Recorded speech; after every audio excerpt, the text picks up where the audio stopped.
Hello, we're here. We made it. Hello, we're here. We made it. Yep, first stream. This is what it's all about. We're gonna crank out that book, right? Been having a couple of streams where I've just been, you know, brainstorming, figuring out the ideas. We don't have it all set out, but we're just gonna go for it. We're gonna start writing here. My computer was down. I figured that was gonna have that today, but it's not there. But you know, phones still work for writing. I'm sure no one's ever written a book on their phone before. Um, yeah, let's do it. So we're gonna break it down. We're gonna take a couple sprints. I'm hoping to make it to 2 p.m. today. We're just gonna go for it. Got a couple chapters that we want to get down. The most important ones are going to be our chapter 1, maybe chapter 1 to 2 if we can. It's going to change a little bit. Doesn't matter. Chapter 1 might be super long. It might be super short. Might bleed into chapter 2. We'll figure that out. We're going to write our ending. And we have a rough idea of what we want to do for that ending. Probably won't share too much about that on stream, and then we're gonna write some this is a romance, right? We're gonna write some love scenes. Why not? Oh gosh, kill me now. I don't know why I decided I wanted to write a romance. Oh yeah, because everybody reads them. All right, let's get to it. It's 11 on the dot. I'm gonna go ahead and try to get this I'm gonna go ahead and try to get these first 2 chapters taken care of. I have a notepad here. I do like to write on paper sometimes if I'm getting stumped. It's kind of a way to break up my writer's block, but let's just try writing. Chapter 1 is always very intimidating, at least for me.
Getting a little bit of writer's block already. That's okay.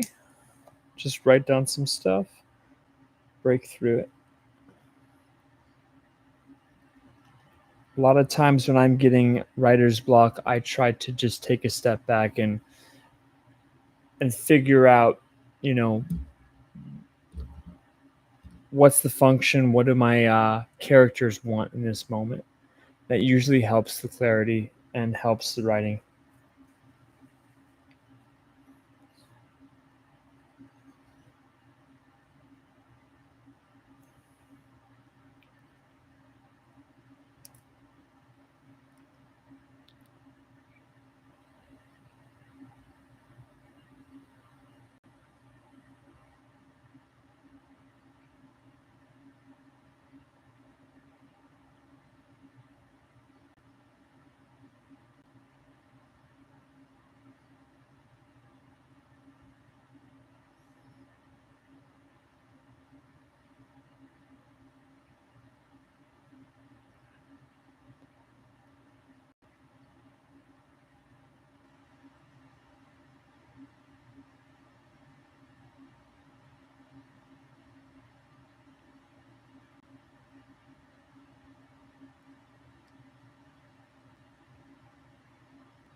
Also, there's writer's block, reading, favorite book. Maybe you want to copy a certain style. Not exactly, but a style that kind of fits yours. Feel free to read a little bit while you're writing too. Really helps. Me at least.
Yeah, you have to embrace the fact that it's just gonna suck at first.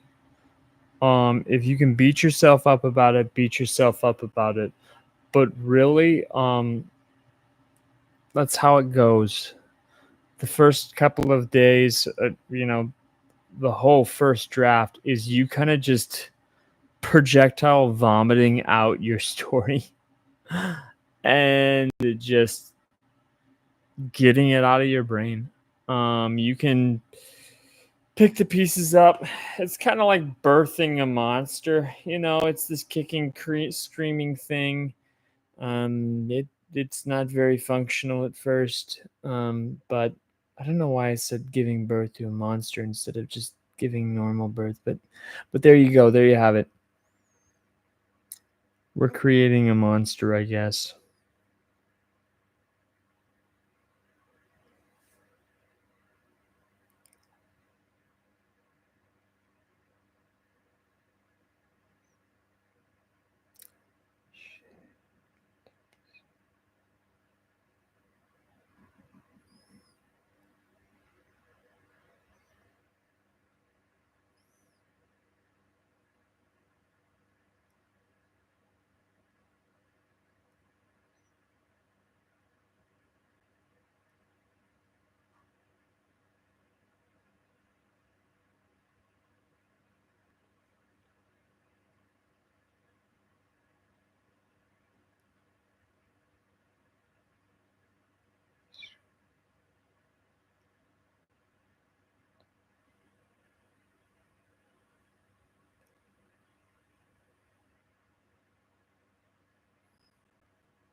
Breaks are important. It's been kind of a long day for me, a hard day at work, but you know, you gotta find when you're not a professional writer, you gotta find time gaps in between your schedule to really just crank it out, set time aside. You might not be feeling the urge, you might not be feeling the passion. You gotta go for it and just break through those walls. At the very least, you'll write, you'll have practice. Um, so much to learn, and just every time, and you have to have that mindset of this might not be the best. I'm my writing's not the best tonight, but I feel like keep going on. I feel like I'll hit my stride.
So the beauty of this is I'm just going to write. I'm not going to look back too much, just editing enough to where if I type in a wrong word that I'm not going to remember next time that I correct it.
Be right back. Gonna use the restroom.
Let's settle back in.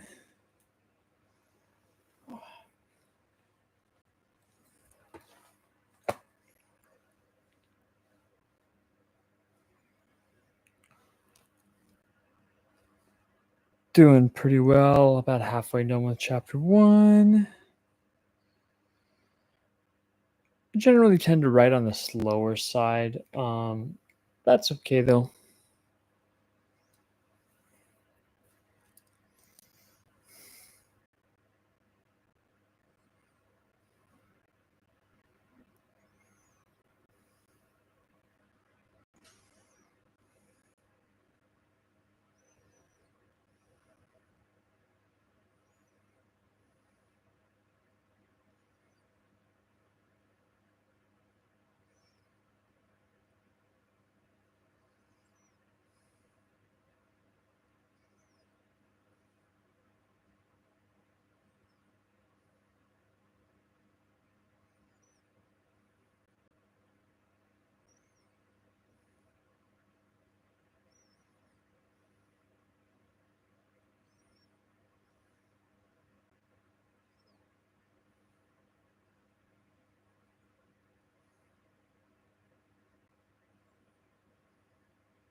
First hour's almost up. I'm going to break it up by reading a little bit afterwards.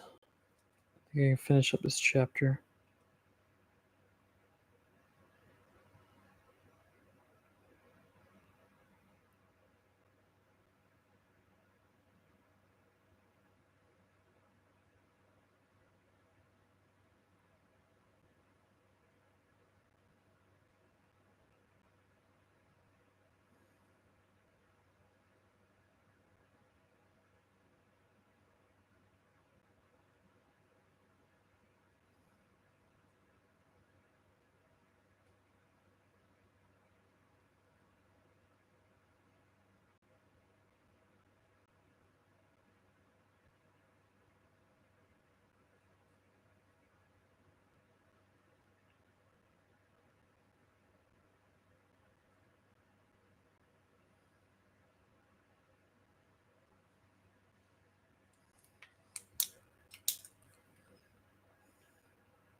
Chapter 1's bleeding into chapter 2, just like I thought. Keep going. Different chapters definitely have their own rhythm to it.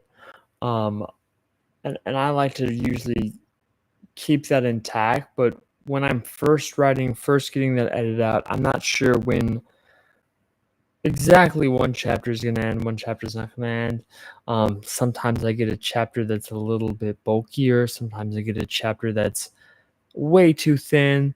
All that gets fixed in the editing process. And again, we're not going to touch that today. We're looking to get through with our first chapter, which mission completed. We're looking to get through at least the climax section of the last couple of chapters, just to know what we're working for. Because the worst thing that you can do is kind of not know where you're going with the story. You're going to run into a lot of obstacles that way, because if you don't know where you're going with the story, one, your pacing is probably going to be affected a little bit, right? You don't know where you're going. You're going to either drag on, you're going to go too fast. And another issue that you have with not quite knowing your ending is eventually you're going to want to piece in little elements of foreshadowing. Line up the breadcrumbs so it leads to exactly what it leads to. If you're not doing that, not taking the steps ahead of time to kind of do that, what you're going to end up having to do is go back and rework it, twist it. But I'd much rather play with the ending first, because if I'm writing the ending and it changes anything in the first two chapters or the chapter that I've already written, I don't mind changing that. But if I've written up to like 7 chapters or, and then decide to go to the end or write the whole, 22 chapters before I get to it, and the ending just doesn't work, I have to rewrite it, I have to do something else, and it changes the whole trajectory of it. It's so much better to just on a roadmap, you know exactly where you're going to end, and get there.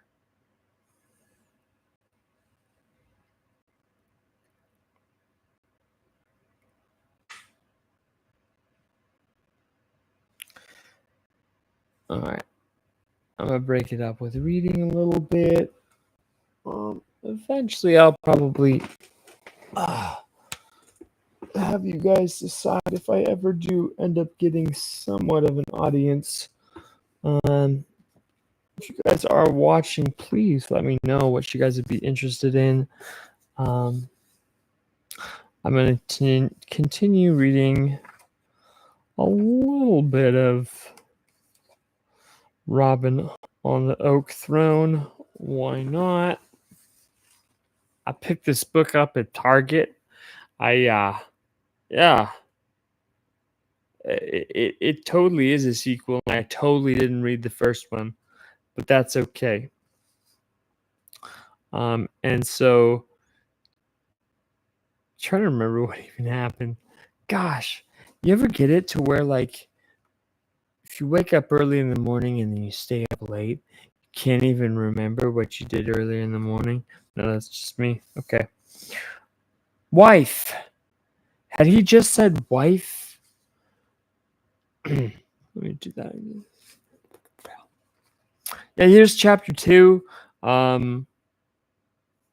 Okay. Wife. Had he just said wife? Graves held a gloved hand out to her. Shall we? The tilt of his lips, he said he knew exactly what she thought of the title he bestowed upon her. But she was smart enough. Chapter 2. This is the beauty of having no audience right now. I could restart chapter 2 so many times and you guys wouldn't even know. Wife. Had he just said wife? Graves held out a cloved hand out to her. Shall we? The tilt of his lips said he knew exactly what she thought the title he'd bestowed upon her. But she was smart enough to take the out he was offering.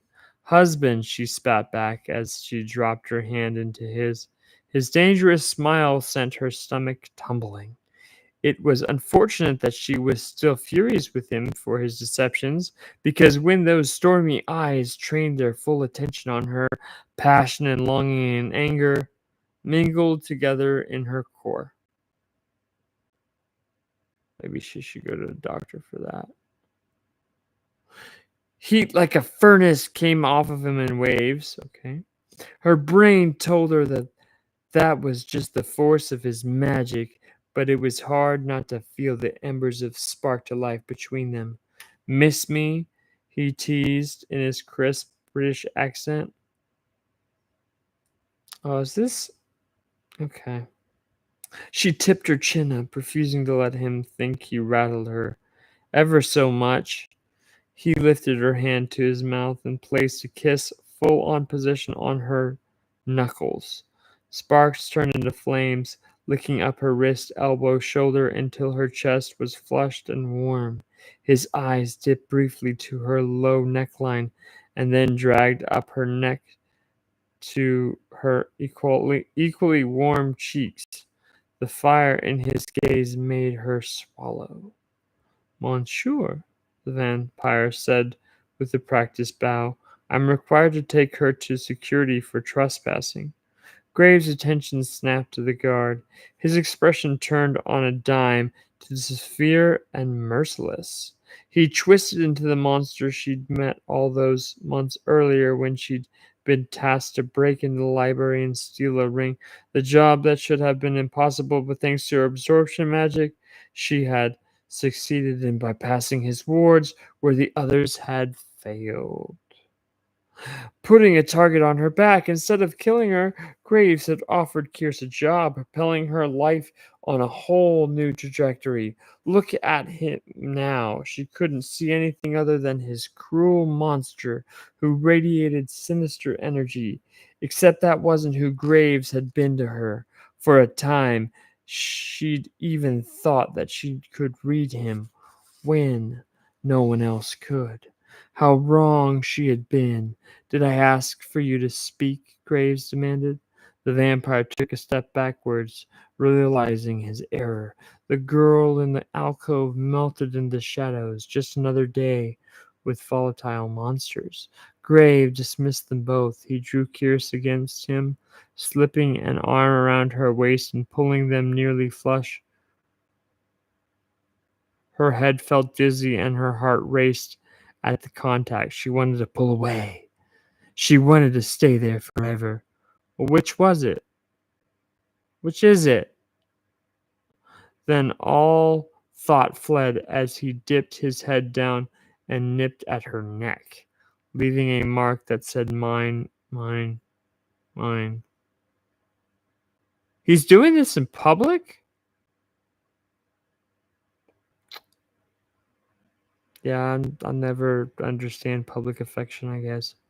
The hold he had on her felt like a vice. She breathed in the scent of his magic leather and fresh parchment, the first time she'd ever been able to access her magic and scent his. She'd thought she smelled like the books from his holy library. Why would he have a holy library? But now she couldn't distinguish the two. It was distinct and specifically Graves in every way. Play nice, he teased as his nose brushed to her earlobe. She nearly jerked back at those words, her anger flaring at his effing audacity. Graves, she snarled, I love my name on your lips. She retreated from his hold to see his mocking smile. I bet you do. Monsieur, the vampire tried one more time. Graves' magic heated the air. Don't bother us again. He shifted his weight and directed her down the hall. She seethed as extraction out her. She was about to open her mouth when Grave wrenched open a door and all of a sudden. Okay. Oh my gosh.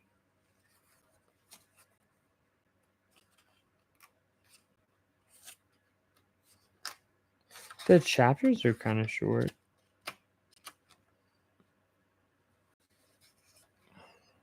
Wonder if I'm gonna go with short chapters. Kierce found herself steady at that name. He hadn't called her by her name in ages. She wasn't prepared to have gone from the nicknames. Don't Miss McKenna me. What would you prefer me to call you then? She narrowed her eyes. Nothing. I don't believe you. He brushed a lock of her dark hair out of her face and nearly groaned as her body betrayed her. She wanted Graves. She had wanted him almost as soon as she had met him, known that he was beautiful and dangerous, and fallen into him like a drop on the water of the ocean.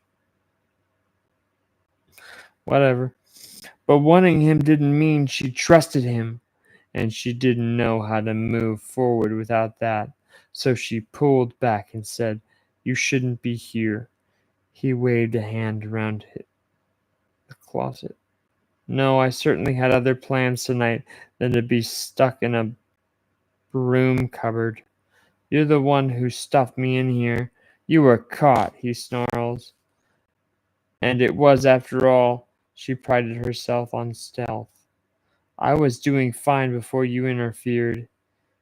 He leaned back against the doorframe with his smirk on his lips. You could simply say thank you. I can handle myself. Of that I'm certain, he said with a bite. What are you even doing here? She asked again in exasperation. I was invited. Invited, Keir scoffed. There's no way in hell that you would accept an invitation to a party like this without reason. She reassessed him. Graves was a master warlock with the ability to read the immediate thoughts of anyone he touched. Okay. Except Kirst. Is this like Twilight? He used that magic to make his business a network of secrets and blackmail. Who exactly do you want answers from? Currently you, he purred, stepping into her orbit and tilting her off her axis. Okay. If your assessment of me is that I'm here on business, then I should expect that you are here to steal something. Her eyes locked into his, and she knew in 5 months' absence she'd tried to imagine that Graves wasn't trailing her every move, that she was really on her own as she had asked to be, but no, of course not. She knew exactly how he worked. It shouldn't have surprised her, and yet, you know I'd be here. He slid Glove's hands into his pocket as if he not cared in the world. Whatever you're planning, it isn't going to work. Why don't you think I'm planning something? Kearse asked. Because you're always planning something. His words were sharp, but his eyes were amused, as if she was unaware that he understood her as well as she had believed she understood him. Pot, meat, kettle, she pushed against him, reaching to the doorknob. Your skirt is ripped, he said. There's dirt under your nails. One knee is red, your hair is askew. So, she countered. He reached up and moved a piece of her hair back into order. His finger lingered on a visibly round ear as if he was trying to see through the glamour and pointed finger. You've already stolen what you were here for, haven't you? She released a harsh sigh. It wasn't there, she finally admitted. And what was it? She ground her teeth together. As if you didn't already know, does it please you to think that I'm omnipotent? Omnipotent. I bet it pleases you. His smile was feral. I never know what you're thinking. Lucky. But she needed that bracelet. She'd been working all spring on a way to get into the market. This was the only opening. A goblin-made bracelet, she finally said. Silver with an amethyst at its center. Graves' eyes lit on her. After a beat of silence, he began to laugh. Kearse put her back up. What's so effing funny? Even you could not have succeeded. Why? Because, little thief, Queen Evelyn is wearing that bracelet tonight. That's what I said in chapter 1. Oh, someone's watching. Hello. I think I'm going to start writing again. All right, that's that book down. Oh, that was not good. All right, so now I'm going to go ahead and write again on my phone because my other laptop is broken. I'm going to go ahead and take a look at and write for my end chapter here.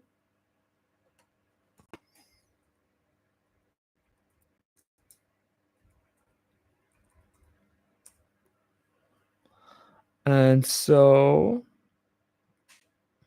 yeah, usually I like to start again at the end of a book when I'm writing it. I already written my first chapter, but now I'm going to stick it and go to the end. Really just going to try to figure out what point I'm going to get to. So I'm going to go on a little bit of a writing sprint. Hey, it's Silver.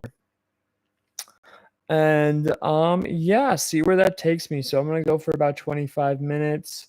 Um Silver's just going to be here watching me. All right.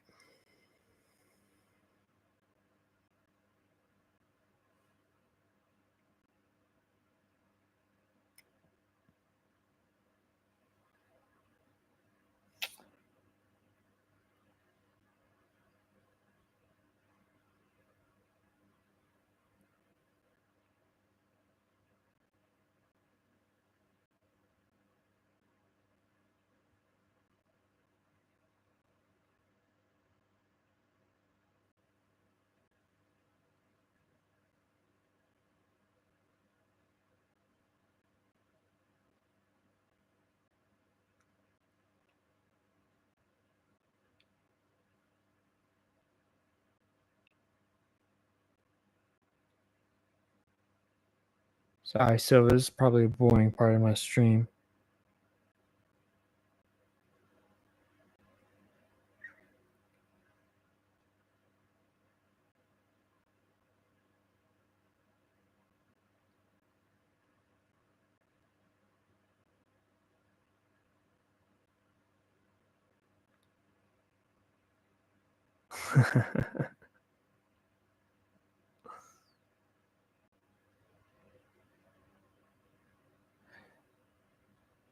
Yeah, not doing too bad though. Only been on for about an hour 14. Already got about 1,000 words, which is not too bad. It's a slow writing night for most people, but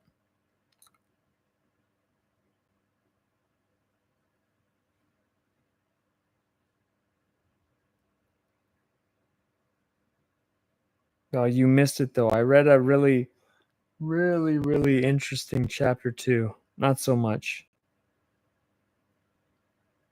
of a book. All right.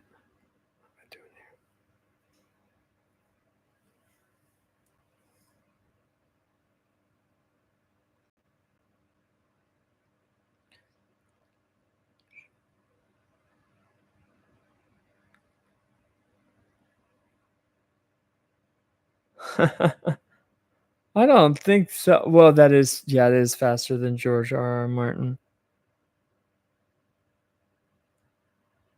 Whatever happened to Game of Thrones though, man?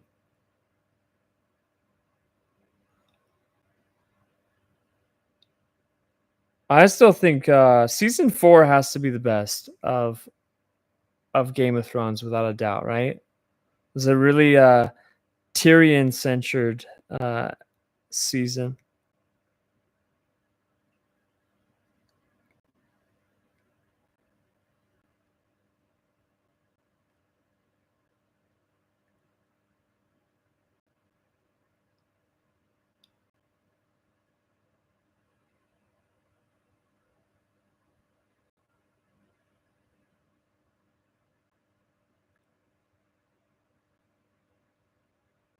Oh yeah, season 6. Season 6 was okay. I mean, compared to the last two, it was brilliant though, right?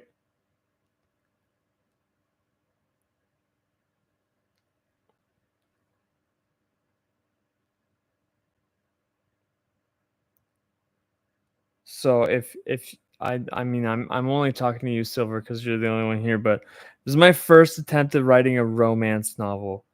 It's kind of interesting.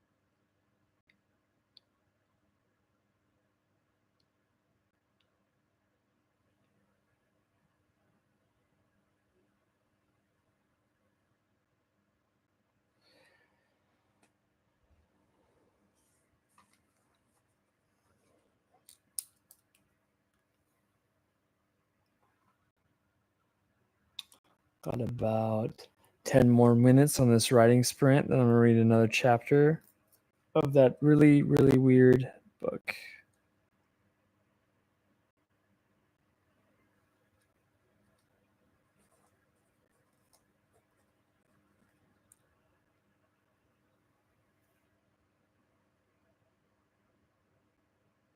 So yeah, when writing, when you get a little bit of a writer's block, I always like to just jot things down on a page.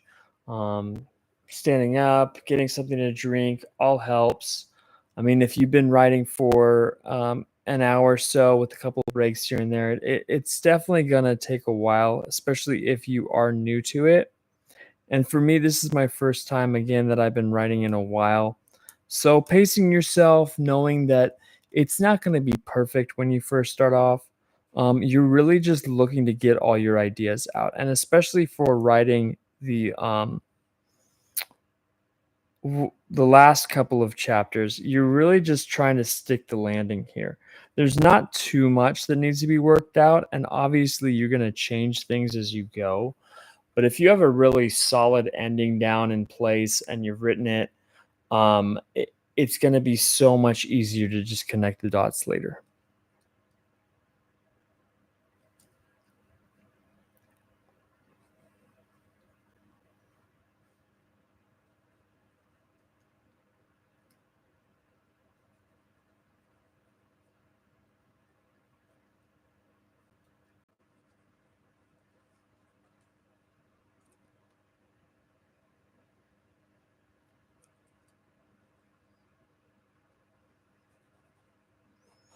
And no, I'm just doing this for the YouTube videos. But if you guys are reading and going along, what are the main tenets you look for when writing a romance? Um, I think definitely you want two strong leads. Definitely, especially you want a female character who's empathetic and a female character who's well written. You could probably not have that in a lot of other genres, but especially for romance, when you're writing for a females. I think this is just a note for myself. Like, I'm trying to write a very realistic kind of character, and like I said before, for me, a good romance. There's three different types of romances, and I said this before in other streams, but I'm gonna keep saying it as we're going on. Um, I say the three tiers of romances are: you have your romance, which kind of exemplifies like kind of real love. Like, if you actually screw somebody over, stab somebody in the back, chances are you're not always going to get back together, right? This is like our Romeo and Juliet romance, where there's love in it, not always that true love, that kind of sacrificial love that, like, hey, like, I don't care that you stab me in the back, I'm still going to take a bullet for you. That's like flipping love right there. It doesn't have to be that, but the love has to be realistic. And so for that, I think is just kind of a romance. But the other two are like trash mances, right? It's just your sappy kind of, hey, this is kind of fun, but it's not really realistic, right? Um, People can screw each other over so many times. No matter what, they're still going to get back together. And that's a pretty common, like you were saying, as far as tenets you look for when writing romance. When writing romance, one thing that is going to piss off your readers if you're writing romance is to write an unhappy ending where the characters don't get back together. And now, if romance is a subgenre of yours, that's not a bigger issue. But if you are writing a full-on romance and you have the characters really don't get back together or don't fall in love towards the end, that's not. Yeah, the modern romance audiences won't take that. And then the last here, which I personally don't like, but a lot of romances get away with, are the lust mances. where it's just pure carnage, butts, booties, that's the draw of it. That's the spectacle. And so I'm probably leaning a little bit more towards a little bit all of it. I mean, I have a demon character who's trying to seduce this girl. So yeah, he's a he's a bastard.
It's so funny. I notice like all after every time I read a little bit, notice my writing getting better.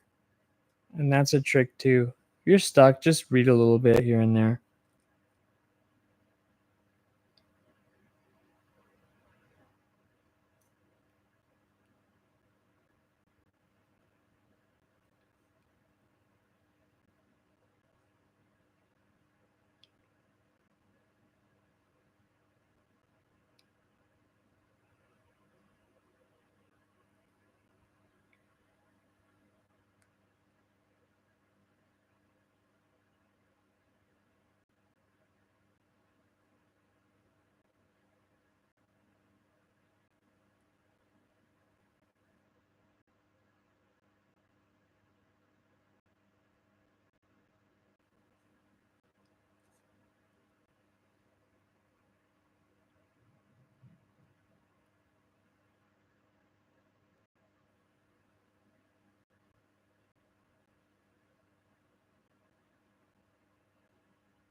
All right, we got probably another 6 minutes left in our sprint, and I'm gonna read another chapter.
Do a word count check. Not too bad. Got 2,000.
All right, let me just finish up my few thoughts here.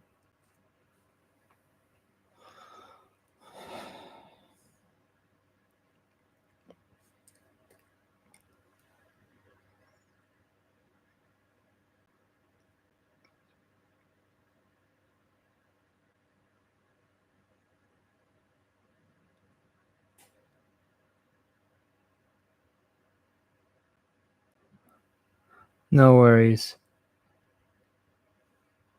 Have a great night. Thanks for stopping by.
All right.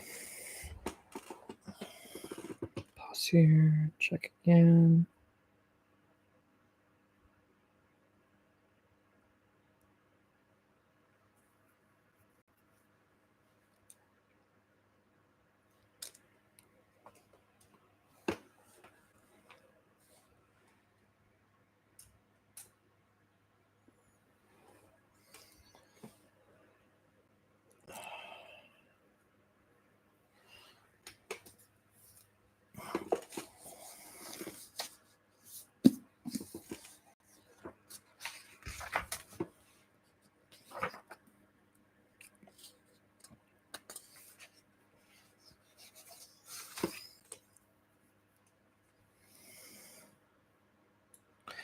Yeah, like these chapters are at least kind of short.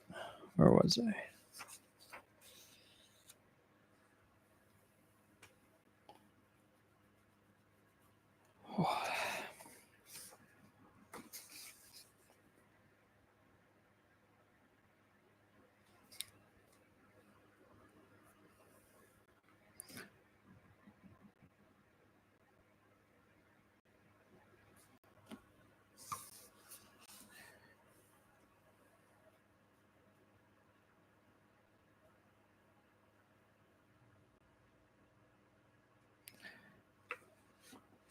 All right, here we go. Chapter 3.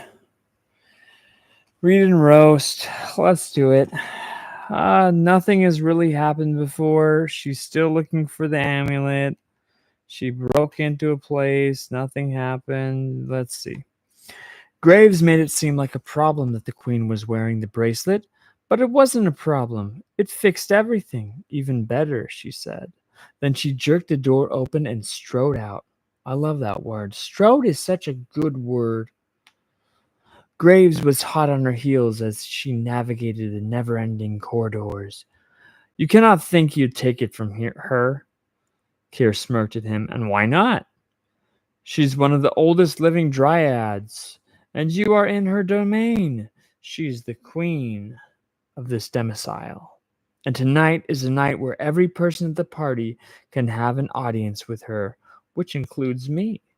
Graves shot her an exasperated look. It is 12:35, a little tired. Exasperated look. An audience is not a private matter. It is in front of the entire court. Are you questioning my skill? Yeah, she's a thief, by the way. She's not like a good one, as it seems, though, unfortunately. Not at all, he assured her. But you'll never get close enough. Kierce ignored him as she trotted down the last set of stairs that led to the receiving room. Midnight was approaching, and with it the end of the public audiences and the beginning of the ball.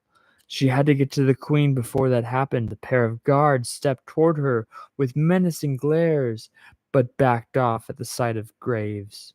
Well, at least his threatening energy worked in her favor. She moved in the dwindling line that led to the throne room, but Graves grasped her elbow and jerked her out of it. This is reckless even for you, he argued. She sighed. Look, you aren't even supposed to be here. I told you that I'd come back to New York when I was ready. I don't know what part of that you don't understand. I don't need your help. As flattered as I am that you think I came all the way just to Paris just for you, he said with a pointed look.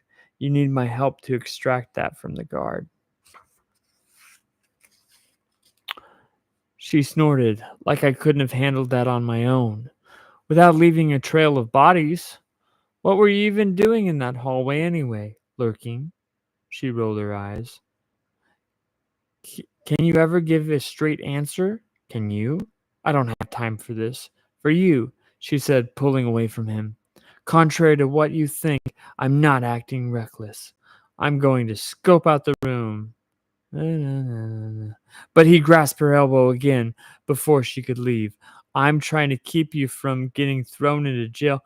Would you guys just do something? She'd broken out a number of them before she'd known she had magic. Growing up like a prodigy to New York thieving masters sometimes came in handy, as long as she didn't think too long about the abuse she'd endured from Jason. Graves looked up at her and down as reassuring her. She knew that look. He seized people up in the way she evaluated objects. He was determining how much she could get out of her if he helped keep her out of jail cell. She jabbed her fingers into his chest. Don't look at me like that. Yeah, don't look at her like that. Just do something. His gloved hand slid from her elbow to her wrist, tugging her palm flat against his chest. Like what? She swallowed at the nearness. Like you're trying to determine my value. We both already know what your value is. His other hand slipped around her waist, okay? Drawing her near, her breath hitched as his head dipped into his ear again. Priceless. Oh gosh. Graves, she warned. I can help you. Her eyes lifted to his menacingly gray orbs. How? I'm acquainted with the queen. Once she's in the ballroom, I can get you close enough. For what price? Must there be a price between us? He asked, almost gently. For a second, he seemed earnest, as if he wanted to help her out of the goodness of his own heart. Somehow that made her more suspicious. There was an angle here that she wasn't seeing. That was how it was always with Graves. She didn't miss the fact that he hadn't answered what he was doing here in the first place. Obviously, he'd known she was going to be here, but he'd known she was in Dublin too. He could have flown across the pond at any point to interfere in her life. What was different about Paris? Why attempt this invitation? And yet she couldn't deny that she and Graves worked well together. Doesn't look like it. The weeks leading up to it, the winter solstice had proven that. She recalled, oh gosh. She cleared the image that conjured out of her pinned against her stacks, not helpful. Just spit it out, she said instead. You're going to dislike this enough that... Okay. You're going to dislike this enough for that to be the cost anyway, he said as he drew her out of her nook. She blinked at him. What does that mean? Yeah, what does that mean? Smile, he commanded. She bared her teeth at him, and he chuckled. There you are. A clock chimed midnight as one wall of the throne room opened to a magnificent ballroom straight out of fairy tale. Everything was lighted and marbled and towering chandeliers. It was almost too beautiful to look at, let alone hold hundreds of people while they drank, danced, and celebrated. Graves led Kyrus into the ballroom, and their first look at Queen Aveline. Aveline? Sure. The layers of her dress accented the curve of her waist, but didn't hide. She's big about describing the curves of people's waists, but it didn't hide her full figure, round stomach, and there on her wrist was the goblin bracelet. There it is. We should. Not yet, Graves interrupted. But dance with me. Her eyes widened as she watched couples join the dance floor. I don't know how to dance. Oh, that's tropey as hell. I'm good enough for the both of us. Okay. So she shot him a look so modest. He smirked. If you keep complimenting me, I'll think that you like me. She clenched her jaw to keep from sputtering into indignation, and she took her hand and twirled her in her place. At the end of the turn, Graves drew her.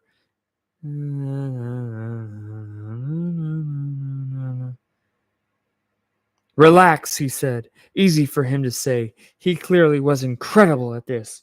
It shouldn't have surprised her, considering he was several hundred years old and had grown up in a time when this was standard for the upper classes. So he's an old dude? Relinquish control, he coaxed. Let me lead. That was the problem. She didn't do so well with giving up control, and doing that around Graves had only ended in disaster. But as he guided her around the sparkling ballroom, she could feel herself melt into him. He made the steps feel effortless. One dance turned into a second, a slower number. How long are they dancing for? He drew her in close until she couldn't breathe, practically taste him on her tongue. Okay. It was too close. Yeah, that is too close. Being like this was with him angled her senses. Haggled. Okay. I need to pick up a thesaurus from time to time here. She needed to. Why is she like throwing the thesaurus at us though? She needed to regain the upper hand or she'd never survive him. The plan, she forced the words out through her teeth. He gave her a knowing look. I'll make the introduction. You steal the bracelet. That simple. Yep, it's that simple. They stepped off the floor, and as soon as they were separated, she inhaled sharply. There was still an inferno raging in her body. Enough with the infernos raging in the bodies.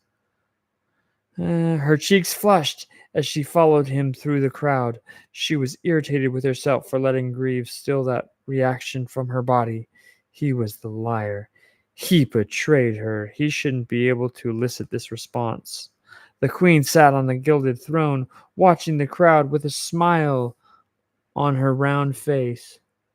Guards stood on either side, and a group of simpering nymphs were seated around her, laughing and pointing out dancers. When the queen's eyes found Graves, she tilted her head back and laughed. Well, if this isn't a surprise. She came to her feet, and all the other nymphs jumped as well. She fluttered her fingers, dismissing them, and gestured them to pair to come forward. Graves tucked Kiersey into his side, and together they approached the queen. Kierce hadn't factored in that she was literally meeting a royal monster sitting on an actual throne. Okay. She wasn't usually dazzled by pretty much anything, but the queen was gorgeous. You're dazzled by everything, girl. When Graves drew her to a stop, Kierce forced herself back into her body and dipped into some sort of curtsy. Okay. Graves grinned at her before inclining his head at Queen Avalon. It's always a good day when I get to see you, Avi. Okay. You haven't changed at all, you devil. Actually, I have. Queen Avalon looked between Kierce and Greaves with a question in her blue eyes. And who is this? My wife, he said evenly. Oh, well, no wonder he thought she wouldn't like this plan. The wife bit had gotten her out of one situation, but she hadn't intended to let him continue to use it in an incorrect way. Still, the queen took her in at her word. Kierce had never felt so underdressed in her life. Okay. Her slip dress had been perfect for the outdoor festival, but hardly felt fitting to meet a queen. Hey, wife, Queen whispered, I am so rarely shocked at my age. Okay. You married? Allow me to introduce you. Kierce McKenna. My dear, the queen said. Your Majesty, Kierce said with another little bob. Oh, you must be something spectacular to have caught such a man. Kierce met her gaze. I generally find him to be the lucky one. She smiled in amusement. As you should. She gestured. Oh, good, the chapter's almost over. She gestured Kierce to come closer. We're always the catch, aren't we? Graves flashed his teeth. If only I could get her to wear one. They're talking about the jewels. The queen laughed. There, you have it, Graves. Tell me, what would you wear, my dear, and it shall be yours, he promised. If I have to tell you, then you've lost the game.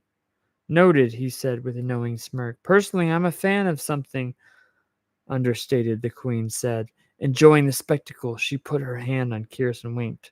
Or a family heirloom. Kierce looked at Graves and gestured to the queen as if to suggest to take her advice. She was purposely keeping the queen's attention on the scene they were making because while she and Graves were good distraction, the sleight of hand she had to perform was next level. She'd already admired the bracelet while they had been speaking, and once she got the clasp undone, the rest was easy. Her heart was pounding so hard she was sure someone would discover her deception. She tucked the bracelet into her small bag with her pickpocketed invitation. Time to get out of here as fast as they could. Another day, Graves assured her. Tonight, you have your ball. Yes, yes, the queen said. Are you in Paris long? I have business tonight, and then back to the city, I'm afraid. The city? As if there's only one. There's only one for me, Graves said with a shrug. Next time, then. Graves kissed her hand and made their excuses. But Kirst didn't release her breath until they disappeared in the anonymity of the crowd. Nicely done, he said as he escorted her out of the ballroom, heading swiftly towards the nearest exit. His hand rested on the small of her back, directing her hand down another hallway from a set of guards. How many exits do you know? His smile dropped in her stomach. All of them. Let me guess. You were here when it was built. He shot her a look that she interpreted to mean yes. Of course he had been. They were nearly out of the palace when Kirst asked, How long before she realizes? A cry went up behind them. Keep going, Graves said. At the same time, she hissed, Don't look back. Their eyes met and they both smiled. Finally, they were on the same page. Kirst forced her steps to stay even despite the fact that all she wanted to do was dash out of the palace, but no one knew that they'd stolen from the queen yet, and running would certainly give them away. Footsteps pounded behind them, and a man yelled out a word in French. Graves cursed under his breath and said, Run. Okay.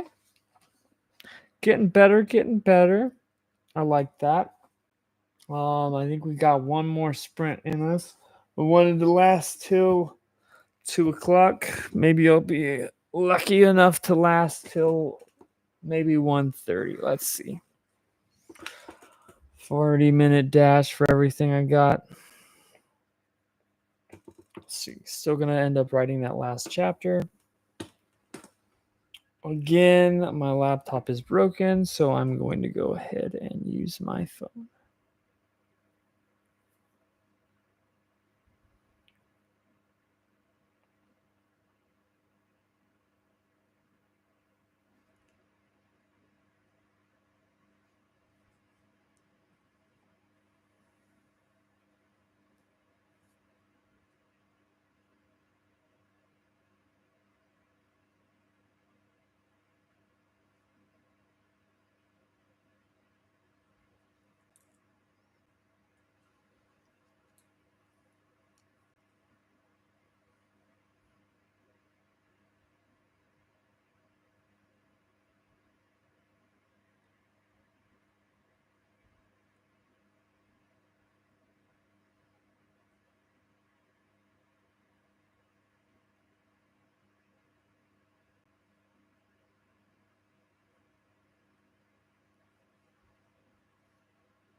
Yeah, I'm not making much progress on the ending here. I'm gonna have to outline a little bit more. So I'm gonna go ahead and jump back to another chapter.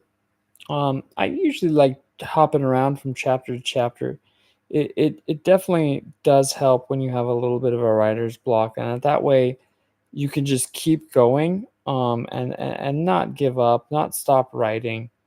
I think sometimes when I was a newer writer writing my first or second book, I was kind of more in the mindset of just, hey, go when the inspiration is.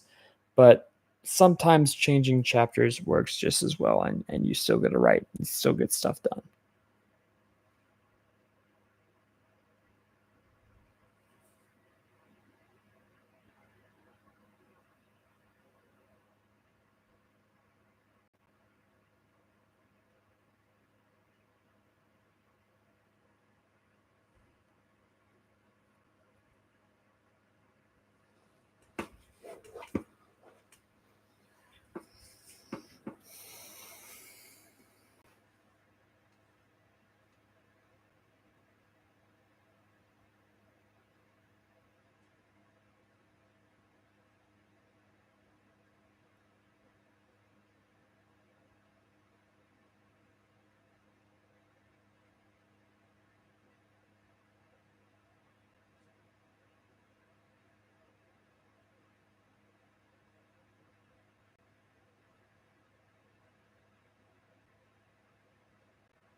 I'm writing a chase scene right now through the streets of New York. Pretty fun.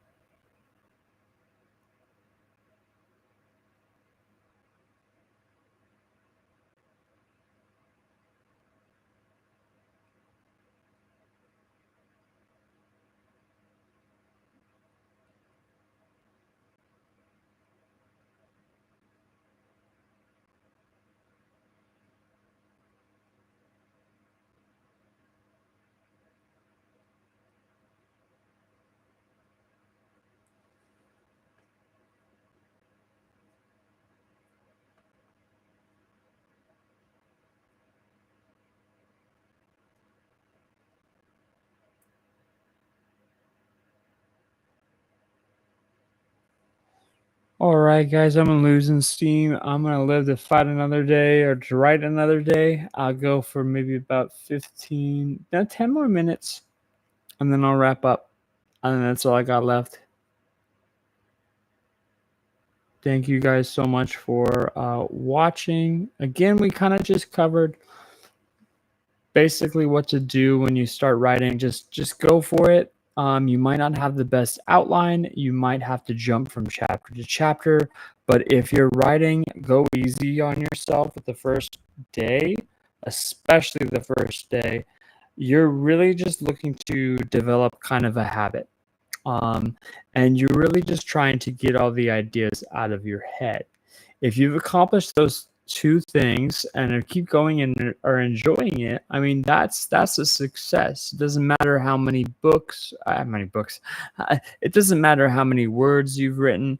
Really, just kind of focus on that. And if you need to, before your next writing session, outline a little bit more, detail that, and then just pick off where you left off. But I honestly just developing a good writing schedule is going to help. You don't have to do it every day. Lord knows I don't. I go hard a couple days and then take a break for it and come back. Usually that as a refresher kind of helps me out. But I'm gonna grind a little bit more, see if I can get these last thoughts out of my head. See if I can finish up this chasing.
All right, I could fight it out for the last 4 minutes. I think I'm gonna go ahead and end here. I'm trying to get a little bit longer with these streams. I think 2 hours, 14 minutes is okay.